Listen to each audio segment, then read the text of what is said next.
Panoorin nyo nga to guys hanggang matapos. Tingnan nyo. Panoorin nyo ha.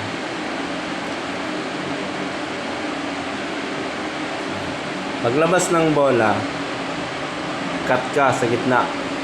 Ayan. Yun lang ang problema. Hindi kasi binigay. Ang lapit na sana sa ring yun. Ayan. Naghahanap siya lang ulit ng kapasahan. Ngayon, binalik yan sa labas. Ilalabas ulit yung bola.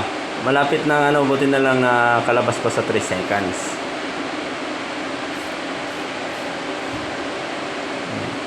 Ayan ang ganda ng ang ganda ng drive niya sa bola. Ayan, muntik lang siya ma-travel. Pero hindi yan travel ha. Yun. Sumablay. Buti na lang nakuha ulit. Ayan, diniretso. Yun. Counted. So yun, muntik nang maano yung tumaas yung dugo ni ni coach. Kasi nga, ang tagal binitawan ng bola. Buti na lang, nakuha sa rebound. Galit sana si boss doon.